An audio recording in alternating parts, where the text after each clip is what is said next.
18 پایین در تعلیم تربیه شامل است. از تولد تا 18 سالگی کار تعلیم تربیه است که به پدر مادرها توصیه میشه که با معلمین که با اولادای خود چی کنن. دیگه از 65 به بالا گپ ما را قطعا گوش نمیکنن. 65 سالای محترم ما را در جمله آدم نمیگیره. دیگه ما که دمی انترول ما و شما یک تلاش میکنیم ای خدا میروانه چیز شود. دوستای نازنین، چه وقت بر انسان پشیمانی رخ میده؟ یک سوال است. وقتی بر ما پشیمانی رخ میده که یک کاری را که باید میکردیم نکردیم و یا یک کاری را که نباید میکردیم کردیم. پشیمانی در دو صورت به نظر من صورت میگیره. مثلا من پشیمانی اوی خدایا کاش که صحیح درس میخواندم، یک کار صحیح بود نکردم ولی پشیمان هستم. و شکر گرفته کاش که ورزش میکردم.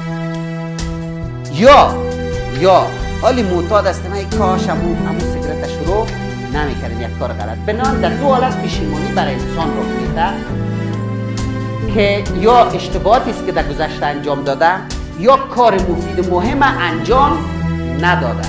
خیر دوستای نازنین، تلاش امروز من است که من شما را کمک کنم، خود کمک کنم یک حسن تکرار شود. چون بعضیا میگن که گپا رو دیگران گفته خیر میبینن گفتن خوبه بار چی نقص داره؟ چی نقص داره؟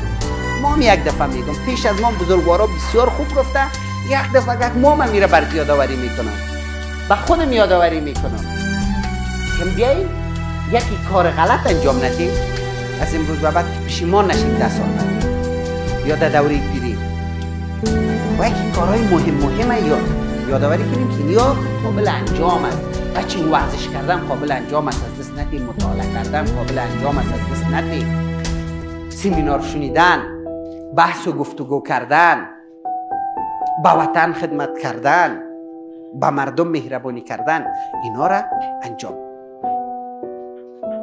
صاحب تبریزی بزرگوار میگه آنچنان که از رفتن گلخار میماند بجا، از جوانی حسرت بسیار میماند بجا. حسرت بسیار چه وقت که جوانی را خوب استفاده نکرده باشی. اگر خوب استفاده کنی حسرت نمیمانه. حسرت نمیمانه. در پیری برای خود آفرینی میتی، چیزی که باید در جوانی میکردی کردی. حسرت پیش کی میمانه؟ پیش کسی که دوره را دیگه خوب استفاده نکرده. و من امروز خوش هستم برای شمایی که در این سن سال هستین این پیام میتم که بیادر اینی راههایش است که تو از پشیمانی نجات بیافتی. ما ولی پشیمان نشید. آه افسوس و سرشک گرم و داغ حسرت است آنچه از عمر سبک رفتار میماند بجا. عمر ما سبک رفتار از دوستای عزیز زود میگذره و اگر این استفاده نکردی باز افسوس میخوری. حسرت است که تو را رنج داده میره و یک مرگ زجرآور می داشته باشی. ولی اگر خوب استفاده کرده بودی مرگ پر افتخار می داشته باشی. میگی خدایا کاری که میتونستم پشیمان نیستم.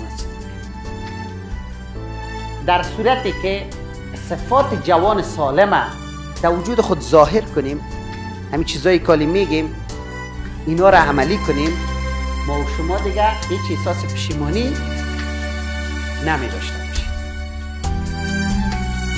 صفات از کجا شده؟ جوان ها را زیر مطالعه گرفتن. جوان های خوب این کارا را میکنن، اینا را بیان کردن. اینا دوستان غیر علمی صحبت میکنی. غیر علمی چی؟ صفت های خوب است. کدامش من میگم که مثلا تو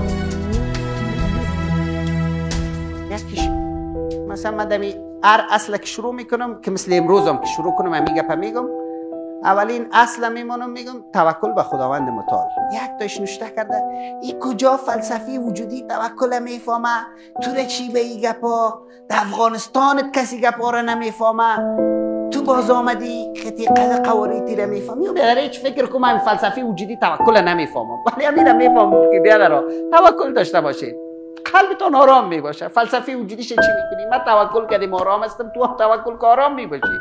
حالی من که فلسفی یک چیز نمیفهمم اما برای تو گفتن میتونم که جوانم توکل داشته باش، قوی می باشی، این کار بد است. اینی رو انتقاد کردن. این دیگه آدم ایران میمونه مثلا چی کنی در این وطن کی انتقاد نکنن این دوستای ما.